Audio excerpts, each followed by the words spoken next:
É o primeiro astronauta brasileiro, não sei se é o primeiro astronauta, mas é o primeiro homem, o primeiro brasileiro que Acho foi, que é astronauta. que foi Ticaracateca, que foi pro espaço. Foi pra estação Ticaracati. E vou dizer mais, é considerado um dos homens mais inteligentes do Brasil, sabia Verdade, disso, Bola? verdade.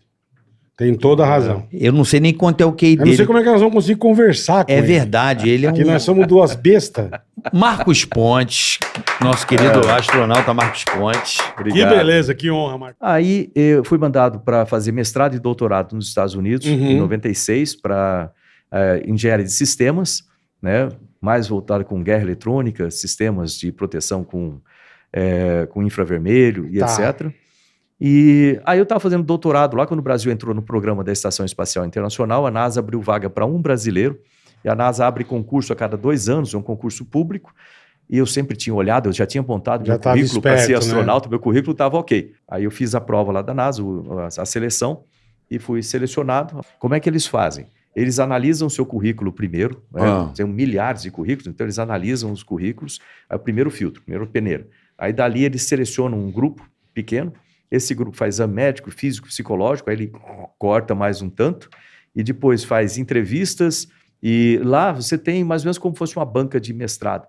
E é isso, e no final eles escolhem uma turma, geralmente uma turma em média, 20 a cada 2 anos, 20 astronautas a cada 2 Cada anos. 2 anos. E quantos brasileiros? Só você de brasileiro? Não Só tinha eu. nenhum outro brasileiro? Até agora, nenhum outro. Não, não. Ah, no não concurso, astronauta. no dia. Não, É, no concurso quando ficamos em você... 5 brasileiros no final. Ah, tá. Né? E eu fui selecionado entre os 5 ali no final. Né? O chefe dos astronautas, que era o Charlie Precourt, naquela época, ele falou assim, entregou meu brevet de astronauta, falou assim, parabéns, você agora é oficialmente o primeiro astronauta brasileiro. Aí deu um passinho, voltou. Você sabia que a gente estava conversando no cafezinho? Essa parte é interessante. Sabia que você é o primeiro astronauta da história que fala português? Caralho. Eu falei assim, bacana, né? Não sabia não.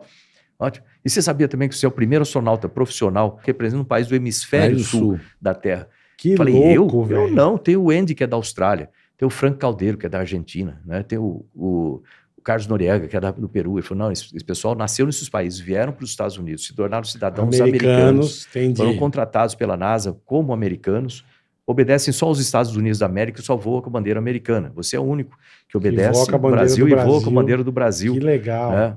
É um país do hemisfério sul. Pô, que honra, legal. caralho. E quando é que eu vou voar? Não sei. Né? 2003 a gente teve o acidente da Colômbia. Teve isso. Perdi 7 amigos lá. Puta. E 0 voo, né? A partir dali, expectativa A da Colômbia foi na reentrada, né? foi na reentrada. É. Que tinha uma placa que eu acho que eu trabalhei vedou, né? Eu trabalhei na investigação daquele acidente. Você trabalhou com... Na investigação. Porque E o que aconteceu? quando Foi você a plaquinha trabalha com de baixo segurança mesmo? de voo, você acaba sempre sendo envolvido nisso. Sim. O que aconteceu foi o seguinte.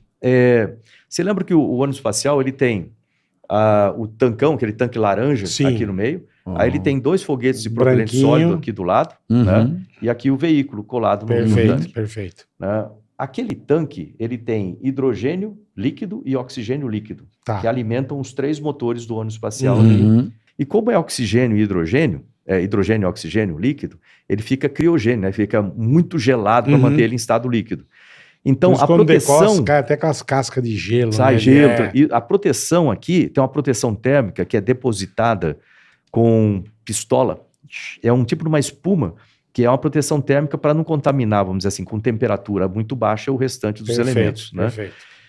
Só que essa deposição, quando você fica parado muito lá no Kennedy, é muito úmido, acaba formando água e cristais de gelo dentro da espuma, dentro dos buraquinhos da espuma, e fica pesado aquilo.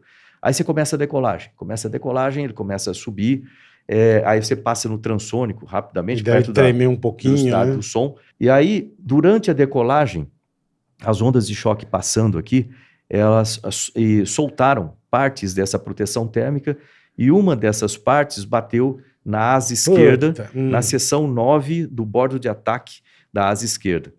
O ônibus espacial ele tem toda uma proteção térmica na barriga, Com daquela umas parte placas, preta. né? São placas, mais ou menos depende de onde ela é, elas são diferentes em cada posição. Tá. São de uma certa espessura, aí ela tem uma parte... É um material muito fino, é muito resistente à temperatura, mas é muito frágil. Assim, Tá. você quebra, ele quebra fácil. Qualquer coisinha. Imagina um pedacinho de isopor com mica na ponta. Se você apertar o dedo, ele fura, né? Então ele é muito resistente à temperatura, mas muito frágil mecanicamente. Impacto, essas coisas. E o bordo de ataque da asa ele é feito, um material composto sílica carbono e tem seções. Aí um pedacinho daquilo bateu na seção 9. Ninguém viu, que ele decolaram de madrugada, no escuro. Bateu lá. E decolaram, fizeram a missão. No retorno, você tem que entrar com o ônibus espacial a 40 graus. 40 graus por quê? Porque no nariz, onde tem preto no ônibus espacial, ali tem esses tiles de proteção térmica. Tá. Ele aquece a 2.500 graus. Pelo amor né? de Deus. Tem uma distribuição de temperatura. Então você entra, você está 25 vezes a velocidade do som, né? Muita energia. Pô, tá devagarzão. Se o plasma, nessa temperatura, 2.500 graus, forma plasma, quarto estado da matéria. Você tem sólido, líquido, gás e plasma. Tá sabendo? Bobagem. Sabia, porra. não? E aí, nessa situação, quando ele fez a segunda curva, né, de posicionamento, que Já ele sai lá do outro lado do planeta ali, né? e vem planando até pousar no Kennedy, né? Então, 6.400 milhas de distância. E aí, nessa segunda curva, o comandante sentiu uma puxada do lado esquerdo. Aí ele estranhou aquilo, é tudo automático esse negócio. Você está com a mão fora, mas está preparado. Ele sentiu uma puxada, acendeu luz, pum, uma explosão do lado de cá, do lado esquerdo. Aí ele tentou segurar, aí não teve jeito. E aí, em 22 segundos, saiu a asa, saiu a parte de trás da espaçonave. Ele fez um... Foi desmontando. Na cabine, entrou o plasma tudo por dentro. 10 segundos, está todo mundo... Torrado. Terminado, né? E foi assim que terminou aquele voo. Por quê? Aquele pedacinho, ele fez um dano. Mais ou menos desse tamanho, assim. Olha isso, cara. Foi 1 polegada por 3 milímetros. Aqui um rasguinho no bordo de ataque. Por ali entrou o plasma seguiu como um maçarico dentro da asa. E foi fritando. Foi derretendo a asa, chegou no compartimento de trem de pouso, explodiu os pneus, aí o compartimento abriu, né, e puxou o arrasto para lá e assim começou a destruição toda. Como é que descobre isso? É uma coisa, eu sempre gostei de fazer esse tipo de investigação. Porque depois eu conto outra que eu fiz aqui também, se quiser. Mas o que eu fiz? O que nós fizemos lá? Uma equipe enorme, né, de segurança de voo. A gente sempre separou um hangar lá no Kennedy Space Center. Os destroços do STS-107, né, da Columbia, da Espaçonave Columbia, eles vieram distribuindo por vários estados americanos, do centro ali dos Estados Unidos. Porque estava na deu casa 600 do chapéu, milhas por 200 milhas. Então, nossa senhora. Aço ali. A gente foi recolhendo as peças. Por sorte, ninguém morreu com a queda das peças, mas a gente conseguiu recuperar 22% da espaçonave, que é um número considerável. Porra! E cada uma dessas peças, elas vinham ali para o Kennedy. Ali tinha uma equipe de separação e catalogação. O que eles fazem? Eles pegam aquele pedacinho de metal. Da onde é isso no ônibus espacial? Aí você tem que analisar que tipo de material é aquele, blá, blá, blá, até descobrir que esse negócio é um pedaço da asa esquerda ali. E a gente foi colocando no solo, exatamente na posição.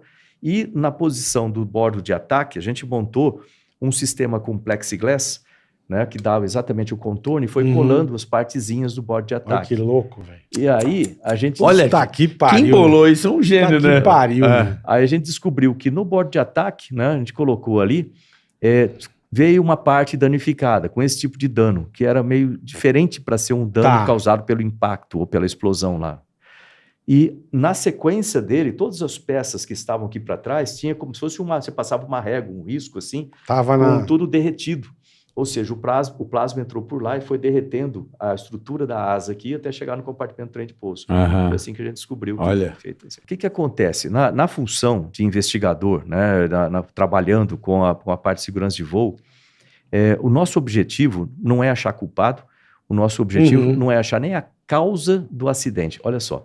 Então, o que a gente procura, né, na parte de investigação de segurança de voo é achar os fatores contribuintes para evitar outro acidente. A gente não procura culpado, a gente não procura causa. Procura os fatores contribuintes. Por quê? Imagina um caso desse aí no ônibus espacial, que a gente acabou de falar na descrição do acidente. Então, um fator contribuinte foi a dificuldade de comunicação entre o pessoal da manutenção com a alta decisão, os diretores para tomar alta decisão. Eles já tinham notado em outros voos que acontecia de voltar a espaçonave com certas marcas de latido que soltava pedaço e batia, e eles já tinham desconfiança que acontecia. Mandaram e-mails, mas aquilo ficou parado na administração e não chegou lá. Primeiro fator contribuinte, problema de comunicação, falha de comunicação interna. Outro fator contribuinte, eles decolaram à noite. Se fosse de dia, as câmeras pegariam algo batendo, pode ser que avisasse, olha, bateu uma coisa na asa, é bom fazer uma inspeção na asa. Não teve. Outra parte aí que contribuiu para esse cenário como um todo é o fato de a gente não ter, e aí vai exatamente, não tinha nenhum tipo de procedimento que previa a manutenção dos tiles no espaço. Agora vai ter. Agora tem. Depois disso, então, foi criado, inclusive o braço robótico do ônibus espacial, ele teve sistemas que você pode olhar por baixo e aí você pode colocar a roupa. Eu sou qualificado naquilo também, em atividade extraveicular. Aí você pode ir lá para fora e aí tinha um kit de manutenção. Acontece agora, por exemplo, tem outra categoria de pessoas que vão ao espaço, que são passageiros, são turistas espaciais. Que tá agora bombando. Outra conversa. Mas é um pouco, não chega na altitude que vocês chegam? Não, vai chegar. Mas esse é o comecinho do programa. A própria Blue Origin, eles já estão desenvolvendo o New Glenn, que é um novo tipo de foguete que vai poder colocar esse pessoal em órbita. Esse daí, o New Shepard, é só para voo suborbital. Ele vai, lança a cápsula, ela passa 100 km, que é o limite do espaço, vamos chamar assim. Vai lá, fica 5 minutos e retorna em paraquedas. Depois ela vai conseguir. Tem até uma estação espacial no espaço privada, que chama Bigelow. Sério? Sério. É privado? Privada. Tem 2 módulos de um milionário chamado Robert Bigelow, lá de Las Vegas.